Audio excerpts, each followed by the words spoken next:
All right, we're in it. Back here on December 12th.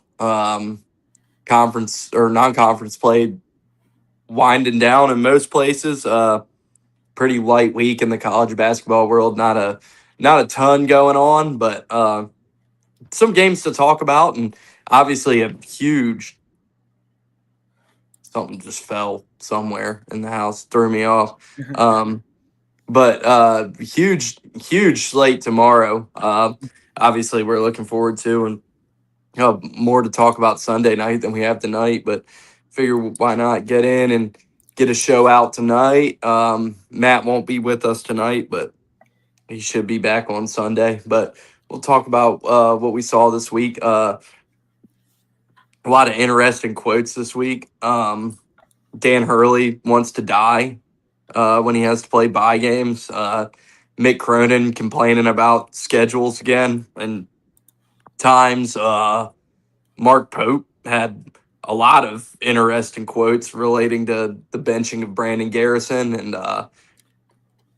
then obviously BYU gets a epic comeback win against Clemson in the Garden on Tuesday. UConn, aforementioned, got a couple big wins this week over Florida and Texas. Iowa State beat Iowa last night. That was a surprisingly good game. And I put in the title here, like worth mentioning, the Nebraska Cornhuskers, man, 10-0. Seems like this may finally be the year the Big Red gets their first NCAA tournament win. They look like a strong contender to do it right now. Sitting here at 10-0 on December 12th. Beat Wisconsin by 30 earlier this week. So shout out to the Cornhuskers. And then, Michigan dominates Villanova. Like, not much to talk about in that one, but the Wolverines are still rolling. So, plenty to not, like I said, not a ton of great games this week, but enough to discuss to definitely get a show out of it. And then we'll talk about tomorrow's loaded slate. But yeah, man, how are you tonight? How are you feeling after this week of college basketball, and what's on your mind? Let me go retweet this stuff real quick. Yeah, I mean, it's not the biggest week. It was kind of a light slate compared to the previous 2 weeks. But, I mean, still a lot of big games. Tuesday night, you had all those games, the aforementioned games, several ranked teams playing. Tonight, not a whole lot. I believe Then UConn was the only ranked team playing yeah, tonight. yeah. And then last night was pretty much Iowa State and Iowa. So we'll get into that. But I think starting off the week on Tuesday night, or starting off the episode on Tuesday night, that's probably where we're going to start and just kind of go through all those games and then get to some of the action from this weekend, upcoming this weekend. I got to retweet one more thing before we start. Give a little bit more preamble while I do this. Just a lot of some big time comebacks this week, and some crazy performances as well by several players, and some not so great performances. Last night, I was going to say, oh, go ahead. Doug Gottlieb got himself another win for Green Bay over IU Indy. IU Indy. What a bizarre team they are, man. Let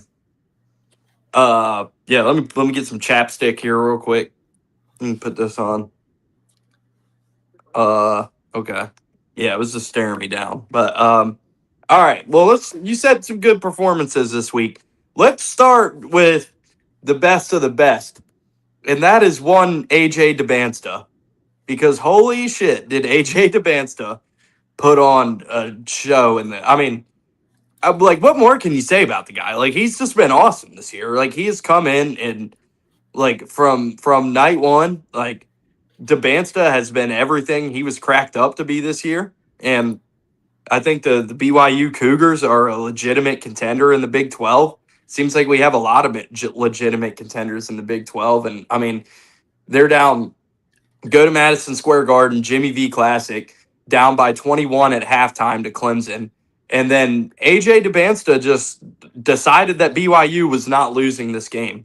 And they scored 45 in the second half. I believe Dybansta scored or assisted on 38 of those points, which is insane. Yeah, what a performance. And then obviously you had the Rob Wright game winner, which like how that all came about is crazy because like what was it, so there's 6 or 7 there's about 6 or 7 seconds left on the clock, I think it was, and they dribble past half court, and call a timeout with like 1.4 seconds left. I texted you in the group chat. I was like, what the hell are they doing? Because it seems like they wasted a lot of like what that last possession and should have been. They get past half court with like 3 seconds left. With it was 1.3 seconds left on the clock when they called the timeout, and it seems like they wasted a lot of time, but clearly the plan worked. They drew up an excellent game winner where Rob Wright was lined up way back and then ran up to his spot and catch and shoot. Bam, game winner. BYU wins in the Garden in the Jimmy V Classic. And, what a performance. And like I said, obviously Rob Wright with the game winner, but AJ Dybansta was just incredible in this game in the second half. Like I said, scored or assisted on, I believe, 38 of BYU's 45 second half points. Tough loss for Clemson here too. I mean, they're a team that's definitely trending towards being like right around the bubble come March, and this would have been a huge win for them. And they've had a few close calls, disappointing results Clemson has this year, and this was another one that got away from them. But AJ Dybansta is not going to be denied on this night. Finishes with 28 points, 9 rebounds, 6 assists. The dude's just incredible, and like definitely like we've said coming into the year, like there will be a discussion to be had on who's going to be the number one pick going into the NBA draft next year. But I don't see a scenario where it's not AJ Dybansta, and that's not a diss at Darren Peterson or Cam Boozer, but like AJ Dybansta just has everything you need in an NBA player right now, and like he's shown it already, like early in the season with his ability. Like this was really eerily similar to what they did in the Boston Garden against UConn a few weeks ago, where Dybansta just takes the game over in the second half and damn near brought them back in that one. Brought them back and damn near got the win in that one, and UConn was able to hold on then, but he gets it done here, and he wasn't missing anything in the second half. They sent him to the line like a bunch. He was great at the line. He can create the guys, like you put the ball in the guy's hands and the guy's just like an elite NBA star level ball handler already, and can create his shot from anywhere on the floor. And obviously, like Clemson defensively, like knew the ball was going to be in Dybansta's hands, like every time they went down the court, and they just didn't have an answer because the guy's just so talented. He can find a shot anywhere on the floor, knock him down. Showed his passing ability in the second half. Obviously, like he's big, he's long, he can get boards. Like the dude's a total package of a basketball player, and he's gonna be a problem this year in the Big 12. And it was an incredible performance. Keba was awesome in this game too, and Dybansta did a great job, like getting him the ball in the paint and getting him the looks he needed. And obviously Robert Wright, like not to short sell him because he had 17 points and obviously had the big shot for the game winner. And this is a game where Richie Saunders, and Kennard Davis, who are like two of the other guys BYU's relying on to score and carry the load for this team and take some off AJ Dybansta. They were really bad in this game, but it didn't matter because 21-point halftime deficit, no problem. BYU wins and firmly establishes themselves as, I think, a contender in the Big 12. And I mean, the proof is in the pudding because, like, a big storyline this week was this is the week when the AP poll comes out. The national champion is in the top 12 of this week's AP poll every year. I can't remember the exact stat off the top of my head and how far back that dates, but yeah, so like you have a crop of 12 teams this year and the national champions like more than likely going to come out of that 12, and BYU's obviously in there at number 10 right now, so like theoretically, like they should be in that crop of teams that can win a national championship. And yeah, if they get everybody clicking and AJ Dybansta continues to play like this and take games over, like there's no reason they couldn't win a national championship. And not only that, but like has to firmly be a national player of the year contender, Big 12 player of the year favorite, definitely at this point with all the time Darren Peterson has missed. And yeah, and you couple that with the fact like he's going to go be a number one pick. BYU is just really like of all the teams in the country right now. Like they are like if they're on your television, you better watch because they're going to dazzle. They're going to be exciting, and AJ Dybansta is going to be a superstar for a long time. Not only this season in college basketball, but in the NBA going forward. So, yeah, if you're not bought in already. I don't know how this doesn't sell you. And like I said, like that's a tough loss for Clemson and Brad Brownell's group. And yeah, they're gonna have like it's gonna be some tough sledding for them. This was one they needed bad. Like when you look forward to March and their tournament resume, and they kind of had this thing won and just completely went cold in the second half. And yeah, only scored 21 points in the second half and just let AJ Dybansta take this thing over. And yeah, and that last shot by Rob Wright obviously was nuts. Like not a high level or not a high percentage look by Rob Wright on that last shot, but he like obviously it's a shot he was comfortable with, and that seemed to be a look that they've run in practice and he's taken 1,000 times, and they were ready for the moment and they weren't fazed by it, and he nails it. And yeah, so yep. What you got on this one? BYU 67, Clemson 64. What you think? I was going to say AJ Dybansta willed BYU back. BYU looked dead in the water in the first half. Clemson was rolling. It was 41-22. There wasn't much of bench scoring from BYU. Most of it was AJ Dybansta and then Robert Wright. Had the big shot at the end. I didn't realize it, but Kennard Davis Jr. is back from that early season arrest. He's back on the court. Clemson just kind of let BYU get it and didn't really play much offense in the second half either. I don't know if they have a go-to scorer on their roster. They play good team ball, but they don't have the star talent that BYU does. And AJ Dybansta's obviously looking like a top 5 NBA pick. So yeah, what a crazy top comeback. 5. I mean, he's top 1. I would say Boozer number 1 in my opinion. I think Cam Boozer is a great player, but like if we're just talking about like the next level and skill sets, like I don't think Cam Boozer has the ceiling at the next level that AJ Dybansta does. That's why I think it's a fair point now, but like I feel like come draft time, like that's not gonna really be much of a debate. But I mean, I respect the take.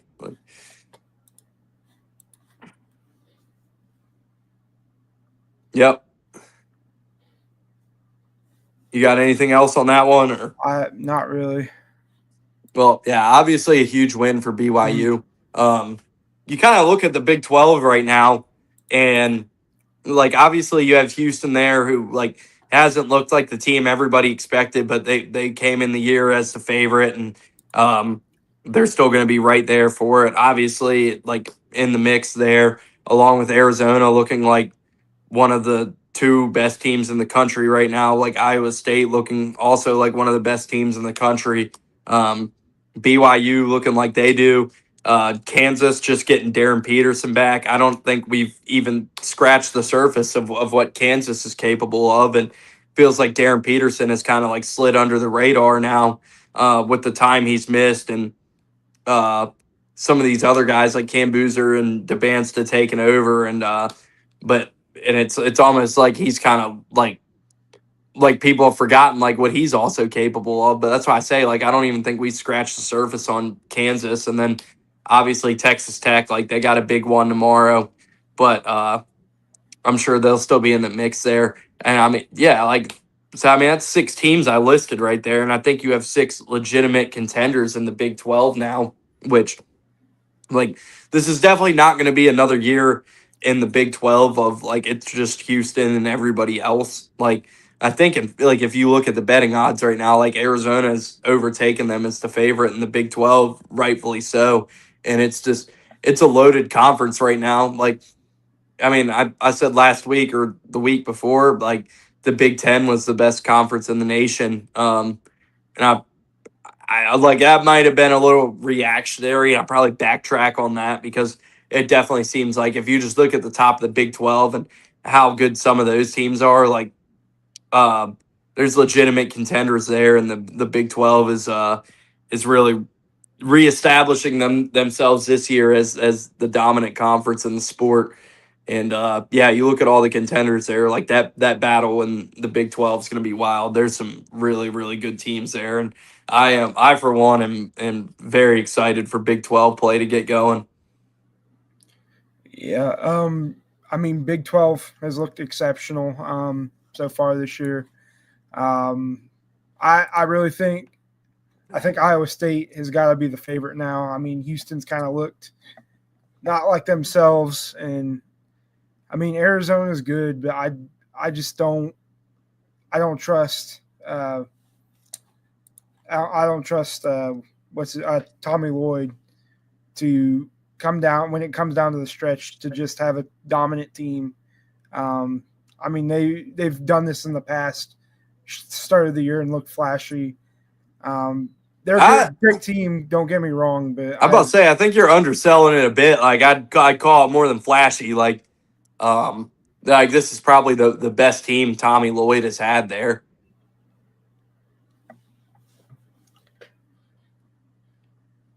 I mean, I just don't. They'll be a good team down the stretch. I just don't think they're going to win the Big 12.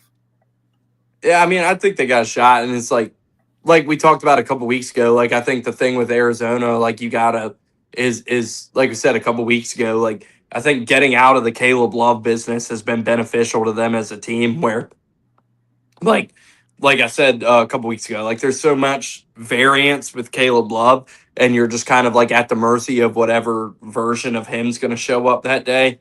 And now with him gone, like there's just more like stability, and you kind of like know what to expect out of that team on a night to night basis versus just the Caleb Love roller coaster, and like they'll go as whatever version of him shows up that night. Like this is a deeper team that's not just centered around like the Caleb Love show like we've seen the last couple years with them. And that's what like I don't necessarily think like the Arizona teams we've seen the last couple years are like a fair analogy to this year's Arizona team. Like get your criticism for Tommy Lloyd, even though that's been like obviously some disappointments in the tournament, but I mean, yeah, they went to the Sweet 16 last year, and like I said, like they're off the Caleb Love roller coaster, and I think you're going to see a lot more of a stable product on a night to night basis with them. And obviously, like we'll find out a lot about them tomorrow because they go across the country to play Alabama and Birmingham. So like we'll see if they continue to roll like they've been doing to everybody. obviously playing a pretty good Alabama team there. So see what they're capable of. But yeah, just to defend Arizona because from a little bit of dogging from you, but nevertheless. But I guess continuing on the games from Tuesday night. I guess we'll go into UConn, Florida. Yeah, and we can kind of like parlay Yeah. UConn, Florida with UConn, Texas tonight, Mhm. and just talk about UConn as a whole Mhm. in those two games. But yeah, UConn has run through a gauntlet of a non-conference slate and come out of this 10-1. So like, they've dealt with injuries, obviously with Terrace Reed and just getting Braylon Mullins back, and still not really getting Braylon Mullins going, and we're definitely yet to see Silas Demery's best. Like, it's still Demery has just not really gotten going there for UConn so far. Like, he's had some flashes, but hasn't like shown up as the player they brought him in to be yet. But obviously, like, all that being said, to come out like to not even be playing their best and not really be hitting their peak and come out of this non-conference slate 10-1, and like, you have to be happy if you're a UConn fan. If you're Matt, like, right now, like, sure, if he was on here, he'd be thrilled with what he saw this week. And you get two big non-conference wins this week, and I think it's pretty much bye games for them from here till Big East play starts. So, like, yeah, UConn is good, and yeah, like, but yeah, you mentioned UConn and Florida on Tuesday. Like, that was the first time this season that we've really seen Solo Ball get going and be the guy, like, he's expected to be, and he puts up 19 points in this one, and he looked awesome. Not really Caravan's best game, but obviously with Florida's bigs, like, it wasn't really going to be centered around Caravan in this game. And yeah, like, he puts up 13, like, not a dominant effort by him by any stretch of the imagination in this one. And yeah, and I mean, the like, obviously Florida fouled late, but like, there was a point in the second half the free throws were like 25-4 in this game, and UConn still took care of business throughout in this one. Like, even when Florida rallied in the second half, and that was a poorly officiated game, and Florida was the beneficiary of a lot of good whistles in this one. And like, for UConn to have that going against them and not have that deter them as a team, like, have to give credit for them, because like, that's a game, like, you just look at those free throw numbers and don't look at anything else, and you imagine like this is Florida's game, and like, to not be getting those calls and be getting such a bad whistle against them on Tuesday night and to still take care of business. It was a super impressive effort by the Huskies. But yeah, what did you think of that one? I mean, yeah, UConn, they got a decent win over Florida. Florida, they have been probably the biggest disappointment thus far this year. If I had to say, out of every team, Kentucky. yeah, I mean, Florida. I think Florida was ranked higher. I mean, just kind of how Florida's guard play has looked. I mean, Kentucky, they had that big roster, but I mean, it's just kind of Florida brought more back that they had in house than Kentucky did.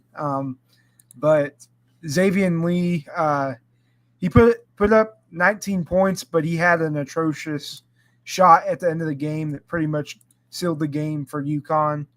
I mean, UConn played great, shot good from the perimeter, just kind of did their thing, played their style of ball. And Florida didn't really have any answers. They let the Florida big men get theirs and just kind of let Xavier Lee shot chuck. Yeah, I mean, Xavier Lee finally got going in this game. Like, Yeah. it still wasn't his most efficient effort, but he scores 19 points. They finally got something out of him, but it's kind of the same story with Florida, like we talked about before the season. That was their concern, and like what they look like now, where Florida is just like they have too many bigs, and like if there I said earlier this week, like if there was trades in college basketball, like Florida would gladly trade one of those bigs for a guard right now, because that ultimately, like, they're just gonna have a cap ceiling all year with this guard play, where like their bigs are good enough like to play with anybody in the country, but like their guard play is not good enough to back that up. And like this was an example of that, where it's just like a super inefficient effort from Xavier Lee and Boogie Flan. Boogie Flan was like nothing in this game, and Xavier Lee finally gets going, and he's been horrible all year. And like that's just gonna be an issue for Florida all year, because like the stuff they like to run, Todd Golden system, and obviously like we saw it win a national championship for them last year. If you don't have guards that can knock down those shots, and obviously like they don't have anywhere close to that level of last year, where they lost their whole backcourt from last year's team, but kept the bigs in that front court. And it really, like, they're a very imbalanced team, where they have too many bigs, and they just don't have great guard play, like, and they're going to be at the mercy of whatever Xavier Lee and Boogie Flan bring them all year. I mean, they only played 8 deep on Tuesday. Like, they're just not a very deep team. Like, they have no depth in the backcourt, and they have too many bigs. Like, obviously, like Condon, Hauk, and Chinyelu, I feel like are getting better at like playing together, and Hauk kind of like becoming more of like that wing player, that three that they expected him to be, and put him in that role before the year. And like he had a great game here, and he was awesome. But yeah, it's just a weird setup when you're getting nothing from the backcourt. Like it's just going to be hard to sustain that. I mean, like they have too many bigs, and they don't have the guards they need. They got Micah Handlogden, who's one of the best rebounders in the country, coming off the bench, and like he only played 13 minutes in this game and wasn't much of a factor. And it just goes to show, like, Micah Handlogden would be starting for just about any other team in the country, um, who lacks depth with bigs. And Florida is just, they got a surplus of bigs, but they don't have what they need in the backcourt. And but yeah, I mean they hung around with UConn here. Like, it was definitely a competitive game, and they were able, like, Tommy Hauk was awesome in this game, and they were able to get those guys going. But yeah, it's just kind of going to be a weird team all year. And I don't think they really did or we know they didn't do a good job like replenishing that backcourt from last year. And obviously, like, letting Denzel Aberdeen get away to Kentucky was a big loss for them, and like that's going to hurt them. And they got 3 guards playing in the NBA now, and yeah, like but I mean they're playing really good teams though, and like hanging around. Like, they're not getting run off the floor by anybody. And I don't think, like, I think those bigs are too good to just get like dominated. That's why, like, I don't think Florida's going to be a bad team by any measures. Like, they'll still be a top 5 team in the SEC, but like I said, I feel like the ceiling there is just kind of low for them. Yeah, I mean their seed line is kind of got to start slipping here. Like it's, I'd say there might be around a 7 seed at this point. I don't know. I think because I still think they're going to get through SEC play pretty clean. Like, I think they'll be a top 5 team in the SEC, which will probably coincide with a better seed line than that. So like that seems a little low, but I could see it. Like, if they just don't put it together in SEC play, then I could definitely see it. But I think those bigs are too good for it to go. Like, I think it would have to go pretty south in SEC play, and I don't know if there's enough good SEC teams right now to keep Florida bogged down that low. But definitely like a capped ceiling for them. Because I mean they've already lost 4 through November and early December, so it's going to be, they're going to have to, get some wins where they shouldn't in SEC play. Yeah, they lost 4, but like I said, like they've been losing to some really good teams. Like 3 of those losses are to Arizona, UConn, and Duke. And in the case of UConn and Duke, like those were close losses.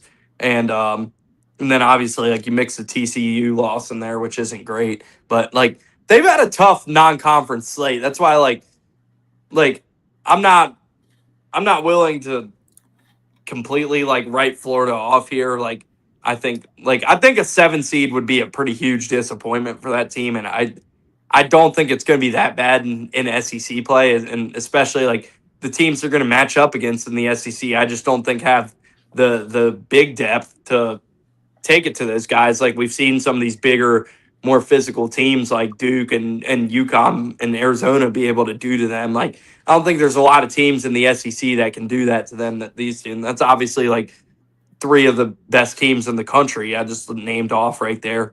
So I don't know. Like I think Florida's gonna be fine. Like it'll be a decent season for them. But yeah, like it would take a like if they're gonna be like a Final Four national championship contender again, like they're gonna magically have to flip a switch in that backcourt, which I just like I don't think any of us see happening right now.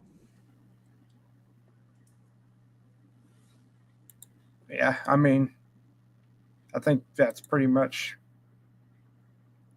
Yeah, Yeah. Florida has some things to work out for sure. Well, I think the next game and team we have to talk about here. Shout out to the Fred Hoiberg and the Nebraska Cornhuskers, man. They improved to 10-0 on the season. They start off Big Ten play with a 30-point drubbing of the Wisconsin Badgers, and man, things are looking up in Lincoln right now. Like they've never won an NCAA tournament game. They've never been anything higher than a 6 seed in the NCAA tournament, and it seems like they have a team that's capable of being probably like the best Nebraska basketball team of all time this year. I mean, yeah, they've looked impressive so far. I mean, Wisconsin may be. Wisconsin is horrible. Yeah, they got beat pretty badly by Marquette, who's like 5-4 right now.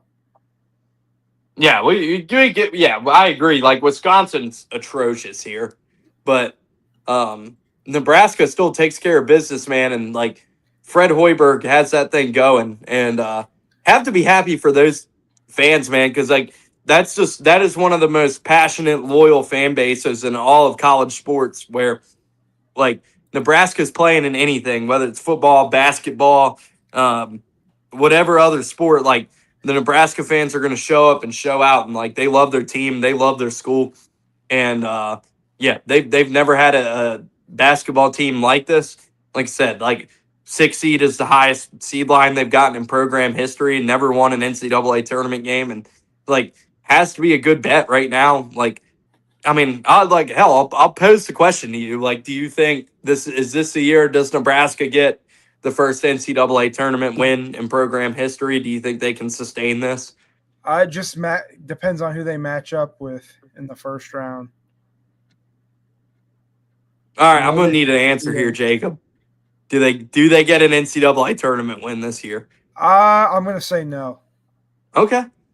Well, I'm gonna say they do. I'm impressed by what I've seen so far, and yeah, like Rink Mast and Sanford, like they got man, they got scorers on this team, man. Like they can run it up on anybody. Like they got guys that can knock down shots. Yeah, the Cornhuskers look good, and this is like I said, this is a team that they've been waiting for a long time there in Lincoln, and yeah, and as for Wisconsin, man, it was just like John Blackwell was fucking horrible in this game. Like I watched some of this game, and it was pretty out of hand. So like didn't watch through the whole thing, but John Blackwell was just fucking atrocious in this game, and I mean he was supposed to be the motor that got this team going, and I mean he goes 1 for 11 from the field, 1 for 6 from 3. They shot 7 for 32 as a team from 3. 34% from the field total. And then obviously defensively, they just got roasted in this game. Yeah, Wisconsin is bad. They're going to have a lot of problems this year. Not to take away from what Nebraska was able to do, but yeah, Wisconsin's bad. You know what's fun about Nebraska is like I said, like their fans show up everywhere, and that like especially like when they have a good team, like Nebraska's never had a great team, so like and Pinnacle Bank has still always kind of been like a great home court advantage for them, but I feel like we've yet to scratch the surface of how great of a home environment that can be. And it's like if they got a team like this that's this good, that's probably the best team in program history, like that could turn into one of the best home court advantages in the country that's just sleeping right now. I mean, yeah. Nebraska fans, I mean, they show up somewhat for basketball, but I mean, if they're good, I mean, it'll amplify it.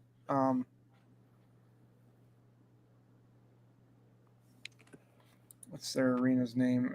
Is it Pinnacle Bank. Pinnacle Bank, yeah. Come on, bro. You're supposed to be the Big Ten ball knower. Yeah, I mean, I just don't think about Nebraska basketball very much outside of Kesey Taminga. Oh, rightfully so. Yeah. And, Tyronn Lue.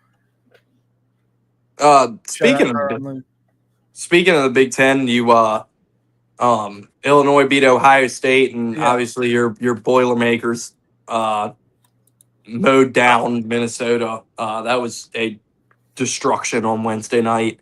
I was gonna talk about sort of go through and do like a slap shot of all the big performances in the Big Ten. Yeah, go for it. I was gonna say like that Ohio State Illinois game.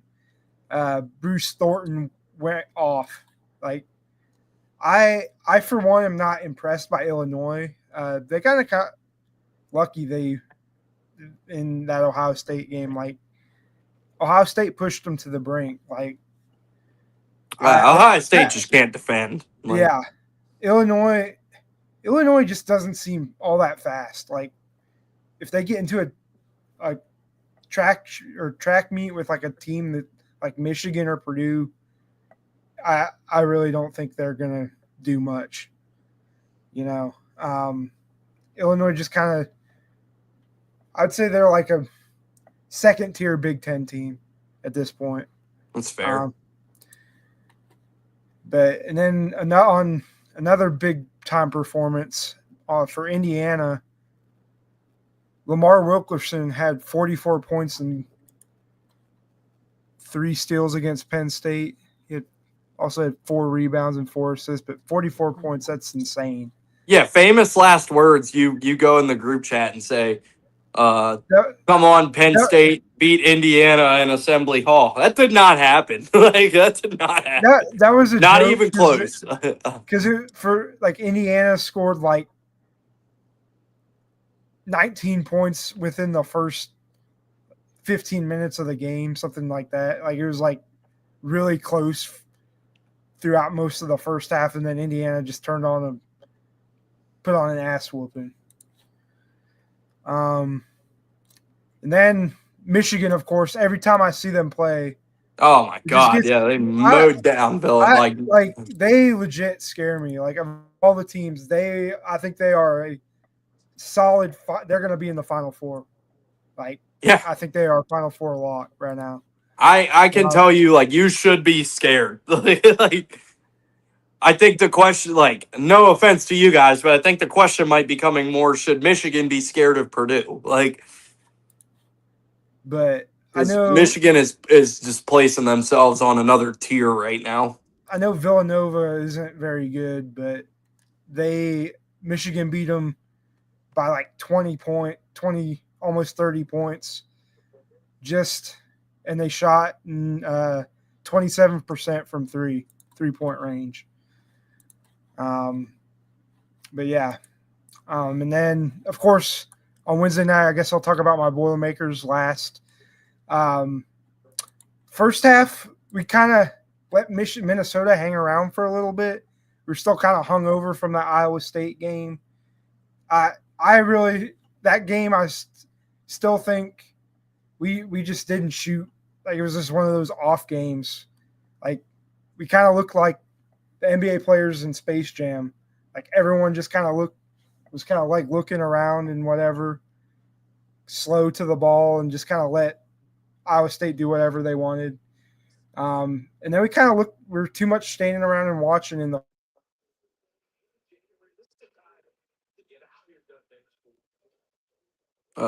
You're frozen. You're frozen, brother.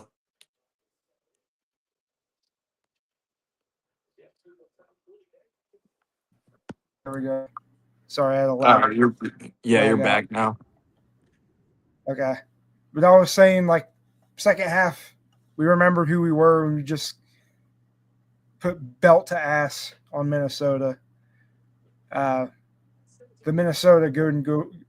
And, I mean, this is a well-coached Minnesota team. You saw what they did against Indiana last week. But I got to give my props. This was just a case of Purdue letting out their anger and revenge from that Iowa State game, because it's like, great teams for like you're just gonna get pants sometime. Like, that's the nature of the sport. Like, you play a lot of games and you're gonna have some duds and get pantsed. And the good and the great teams, like, they don't let those results linger. And this was like a sign of a great team and a great program, where Purdue, like, obviously did not let anything from that Iowa State game linger, and they played Minnesota and they kicked ass and took care of business here. I'll tell you what, Braden Smith almost had a quadruple double. Like, if Matt Painter kept him in the second half, he very well may have become the second player in NCAA history to get a quadruple double, because he was playing insane defense the whole game. Like, he was just at a different speed than the rest of the court. Like, Minnesota was not prepared at all for Braden Smith's defense. I'm coming back. Hold on. And then also Fletcher Loyer finally woke up. I think he's out of his slump finally. He's been in a slump the last 3 or 4 games since we got out of the Bahamas, honestly. But, yeah, on to Marquette on Saturday. So I think you'll see a similar result tomorrow. Yeah. And then obviously we had Iowa State, Iowa last night, which Iowa gave them everything they could handle there. Shout out to Ben McCollum and that team. Like, I mean, like, they're like, Ben McCollum's doing a tough thing where he's bringing a Drake roster to the Big Ten. And obviously this wasn't a Big Ten matchup. Like, they're playing Iowa State, though. Like, their rival, one of the best team in the countries. But, like he's bringing a Drake roster to Iowa and trying to replicate, like, what he did at Drake with this team. And this is a game where, like, they were able to do it, and they were able to drag Iowa State into their game and slow it down and grind it out. And, like, they did it, and they damn near won the thing as a result. Like they were able to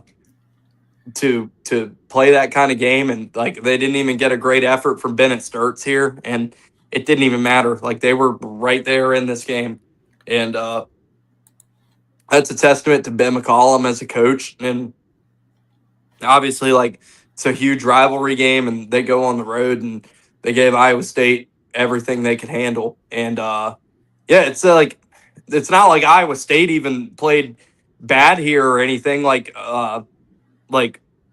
Iowa clearly just, like, they were not giving them the looks from the 3-point line that, we've seen Momcilovic dominate these games and knock down everything in the last few weeks. And, like, Iowa State was just full on, like, able to get in there and Iowa was able to go in there and take Iowa State into the mud. And grind it out with them, and Iowa State survives. But yeah, that's a huge credit to Iowa and how they performed here, where like they they showed up in this one, and they got Iowa State to play their style, and they damn near went on the road and pulled off a massive upset here. Yeah, I mean, Iowa just kind of came out with the mindset of we're just going to play our style of basketball, play that smart, balanced pace basketball. They didn't let anything get away from them. Like even when they got down in the second half by a decent amount, they battled back. Because in the first half, they just kind of they controlled most of the first half, and then Iowa State came out of the half on fire, like they kind of what they did against Purdue, and Iowa just kind of slowed things down and made their shots, took smart shots, didn't let the game get away from them like Purdue did. Kind of, I would say Iowa State also, they kind of came down back to earth from their insane 3-point shooting. Well, Iowa just wasn't giving them those looks. Like they only shot 15 3-pointers and only made 5 in this game. Like Iowa clearly was just like, and we know like Ben McCollum, like and his teams, like they'll slow a game down and they'll make you scrap and fight for everything. And like they clearly just like they were not giving anything easy to Iowa State in this game, and they had to grind for it all. And I mean, Joshua Jefferson was the star here, and it's like we've been seeing Momcilovic dominate the last couple weeks, and obviously Tamin Lipsey was supposed to be the star for this team, and not they weren't really able to get either of those guys going. But Joshua Jefferson was the one who was able to step up and take this game over and win it for the Cyclones. Yeah, I know against Purdue, I think Purdue kind of focused on shutting him down, and then what's his face went off. Momcilovic. Yeah, Momcilovic. He just kind of hit anything he wanted, anything that's contested. He's a great player, man. But just kind of Iowa State decided to shut him down, trying to limit his looks from the 3-point line. But yeah, Iowa State kind of struggled, just kind of they played a great game. But just kind of one of those type of games, rivalry games, where the other team's going to drag you into the mud every single time. Another story to talk about from this week was obviously the Kentucky situation, where they get a win, but like it's just it's tough sledding there right now, and Mark Pope kind of tried to cover some of these comments today and said like guys have been responding well and everything, but he finally drew a line in the sand and didn't just throw his hands up like he's been doing the last couple weeks, and he benched Brandon Garrison on was Tuesday night, Wednesday night. The way he benched Brandon Garrison, and he had some he's obviously pissed. Like Brandon Garrison like turned the ball over and like basically walked back on defense after the turnover, and Mark Pope took him out of the game and didn't put him back in the rest of the game. And they get a win, but he comments after the game and says, I have a team that doesn't know how to compete. And that's like if you're at that stage with your team and like you're questioning like the heart and what your team is built of, and we're 3 weeks away from SEC play beginning. And we know they've already taken some shots this year, and they're going to have to get it going in SEC play. Obviously, if they're even going to make the tournament at this point, and obviously getting healthy is a big part of that. Like getting Jaden Quaintance back, which the news that came out this week sounds like that should be happening pretty soon. He's saying like we're down to days and weeks to get Jaden Quaintance back, but like Pope has had just interesting comments all year, where it's just like it's a struggle, and like he's trying to figure it out with this team. And It's obviously just not clicking there, and he just doesn't really seem to have the answers to get it to quit. I mean, he said today, like, they responded really well from the other night, and he's happy with what he's seen in practice, and we'll see. But like, when we're a couple weeks away from SEC play, and you're saying you have a team that doesn't know how to compete, like, and he said it himself, like, that's terrifying. Like, if you're a Kentucky fan and you're looking at Mark Pope saying that, you got to be like, damn, man, like, this is rough times, and like getting Jaden Quaidens back will be huge because obviously, like, they paid him a lot of money, and he was supposed to be one of the key players on that team along with Jalen Lowe, and they're both out, so like they've been up against it with the injuries. But those comments from Pope the other night, like, that's if you're a Kentucky fan, especially, that's concerning stuff. Yeah, I mean, they kind of. It seems like they have serious locker room issues, like I mentioned last weekend. Kind of like there's too many big egos that don't want to just play team ball. Yeah, I mean, did you see the Brandon Garrison play that got him benched? Like, I mean, he turns the ball over, and then it's just like no effort to get back on defense or make a stop or anything. He just turned the ball over and just gave up. Like, I kind of saw that. Like when I went and watched that Purdue Kentucky exhibition, I saw like you just kind of saw guys going, trying to get their own looks, pretty much. Like not even looking at the other guy on the team, just kind of using their athleticism and not much else. Like they're soft. Yeah. They're soft. I know it's overused, but like this is like the right time to use that word. Like they are a soft basketball team. Mm-hmm. Like he said it himself, like they don't compete. Like they're not tough. Like they don't play tough defense. Like they don't hustle. Like there's so many issues with this team that like they're gonna have to find a way to figure out quick, like if they're gonna get this thing turned around. And like for Mark Pope to come out after the game and just say these guys don't know how to compete, like, well, there it is from the horse's mouth right there, where he's just now he's just saying like the quiet part that we've all been talking about, and now you have like the guy at the top of the food chain saying it out loud.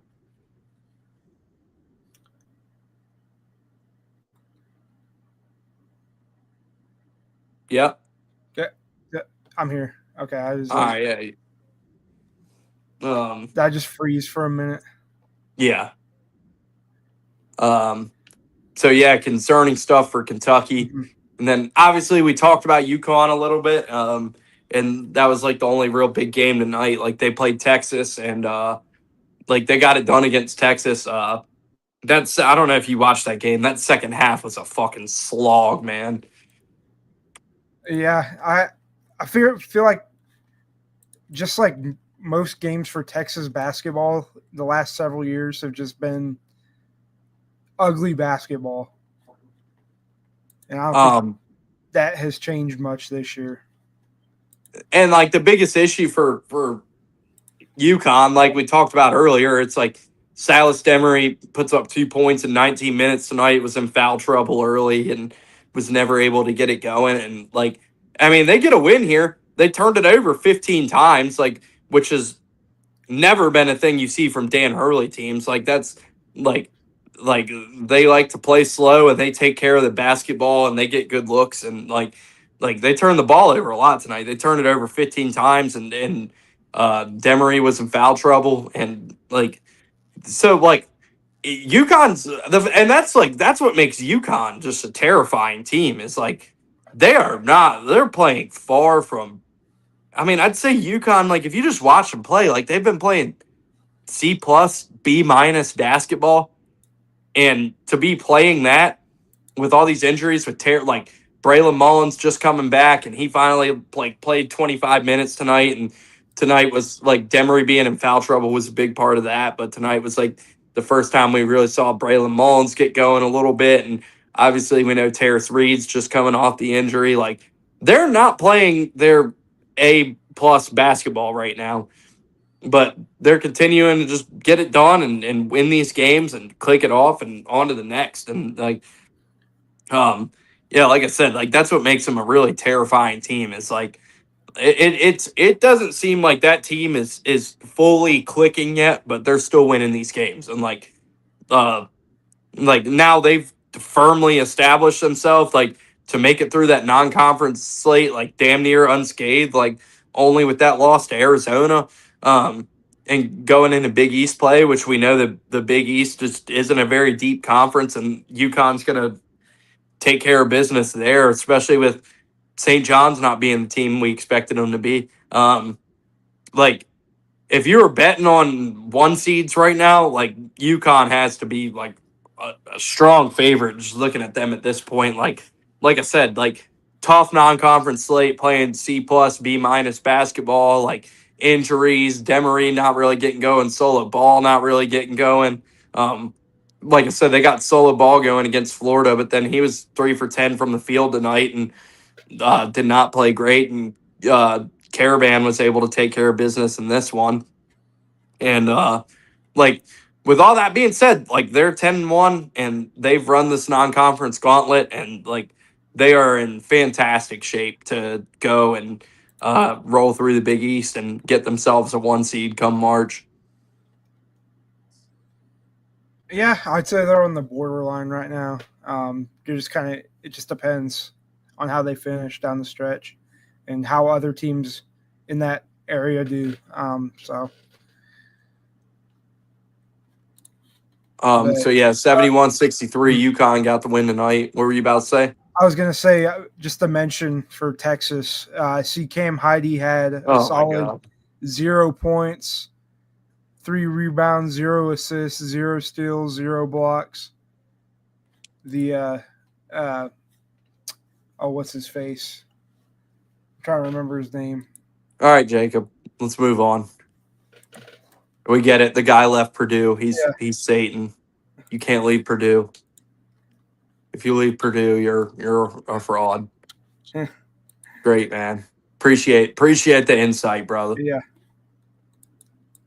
But obviously, like we got an absolutely loaded slate tomorrow. We're gonna have games to watch all day. Yeah, we're gonna be locked in tomorrow. We eating well tomorrow, brother. You want to go through some of these games and talk a little bit about some of these matchups? I mean, obviously, the biggest matchup tomorrow.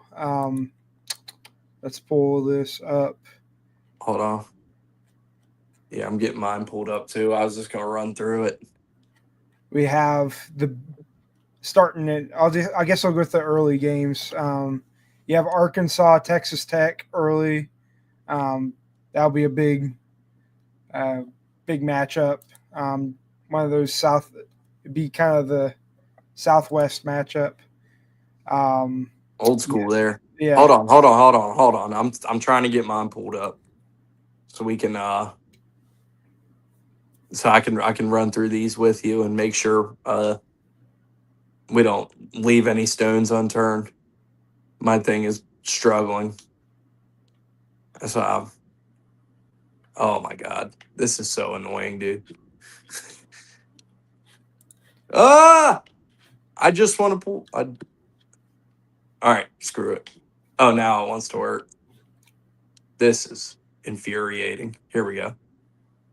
I'm trying to sort it by top 25 just so I can not have all like the crap like cluttered in when I try to go through these games, and then looking at the numbers too.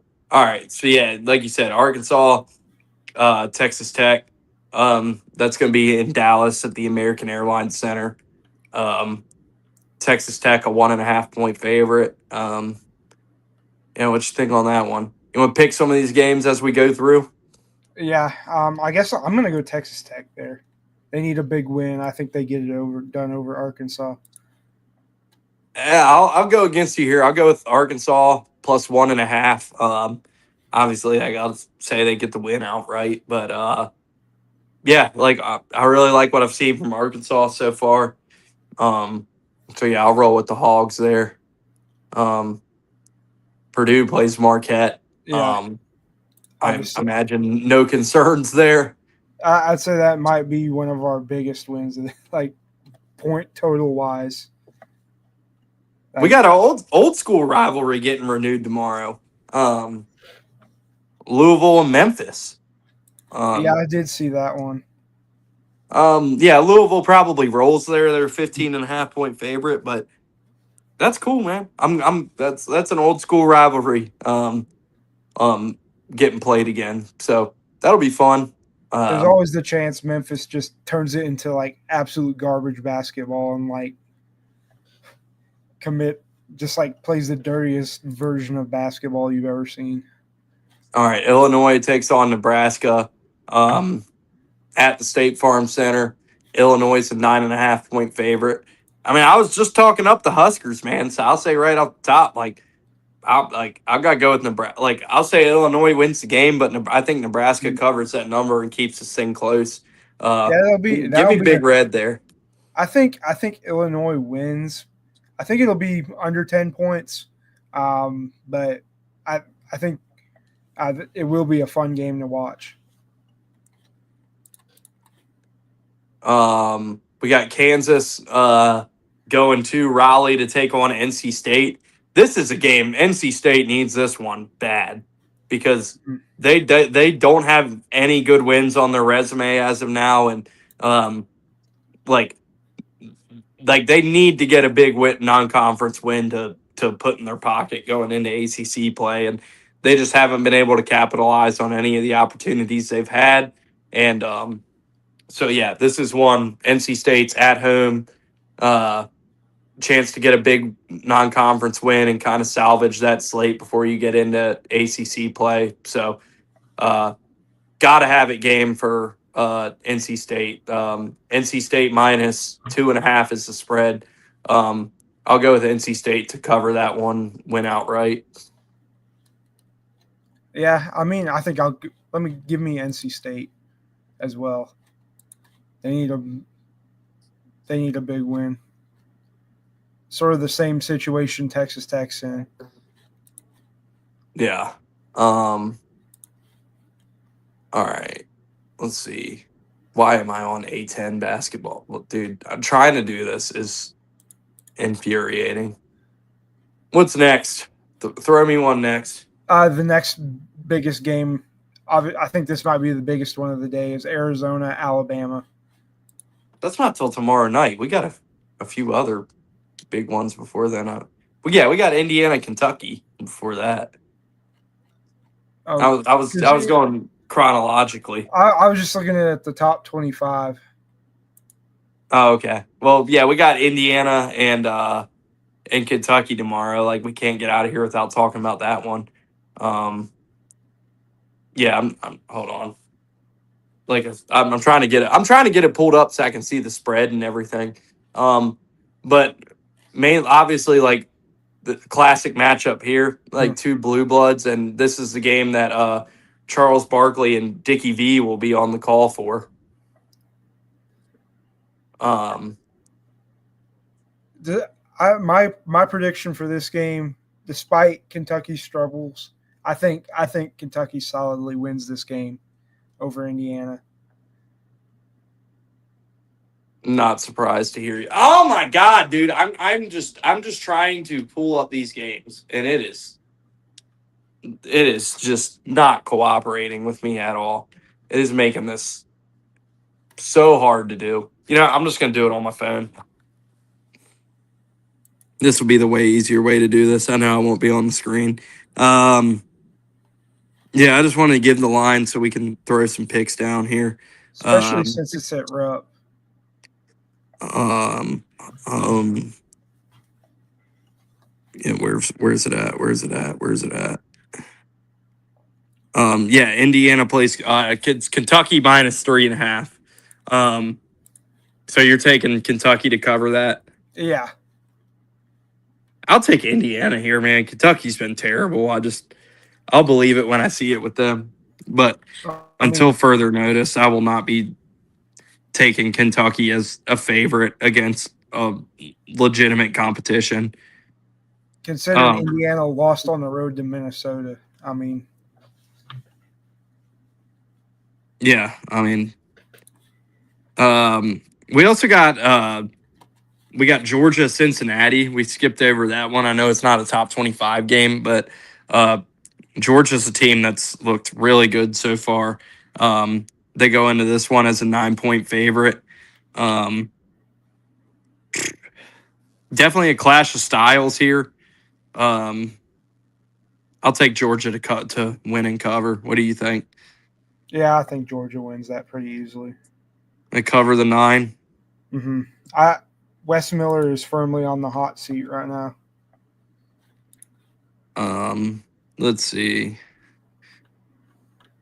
We got Michigan going on the road to play Maryland. Obviously, we think Michigan wins here. Mm-hmm. But Michigan goes on the road, tough place to play against a Buzz Williams coach team, which we know they're going to play their asses off. But 19-point road favorite in conference here for Michigan. Does Michigan continue to dominate and cover that 19, or do we think Maryland's able to cover and keep this thing within striking distance? I think Michigan beats the spread on that one against Maryland, at least with this Maryland roster.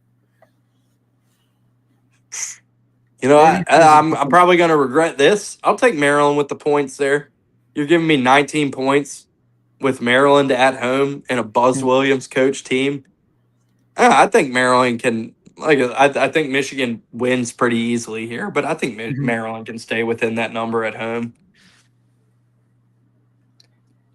I do have one game that isn't necessarily the biggest game, but it's a rivalry. What you got? Seton Hall and Rutgers. Yeah, I was going to give that one a mention. We can. Seton Hall's a 12-point favorite there. It's a big rivalry. I think. I don't know. I know Rutgers has been playing really bad, but I think Rutgers will cover that number, and this will be a slugfest. Yeah, I think Seton Hall wins. Rutgers covers. Typical New Jersey style game.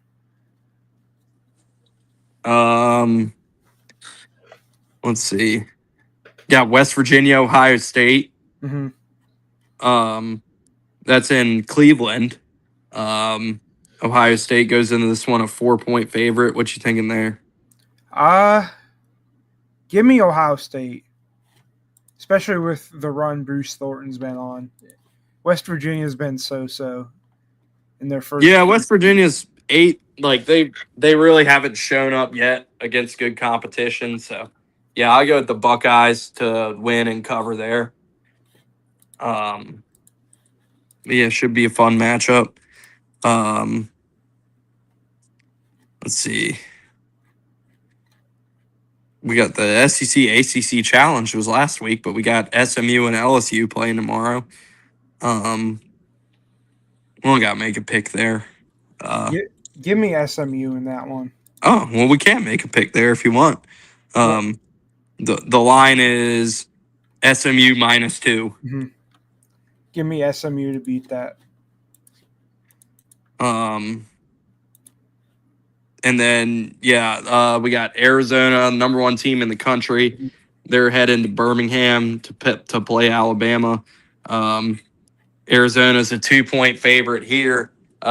Nate Oates is begging people to buy tickets to this game. They're currently selling tickets for $20 to beg people to show up in this game. So I'm sure on the surface, people probably think this is going to be some great home court advantage for Alabama, but doesn't appear that that's going to be the case. Bear down. Arizona big here. Arizona -2. I'm taking that every time. I think Arizona wins this by 15 plus. I think Alabama wins in a close one over Arizona. Yeah, pick against Arizona. Let's see how that goes. And then the last big one of the day, UCLA takes on Gonzaga in Seattle. This game, Mick Cronin not happy about this tip time. 11:30 Eastern time, 10:30 Central tip. I don't even know why. Like they're on. Like they're a West Coast team. It's tipping at 8:30 West Coast time. But Mick Cronin going to Mick Cronin. Yeah, I guess he's just wants to get to bed. It's a grumpy Like old a man grandpa, right there. yeah. Full on grandpa mode.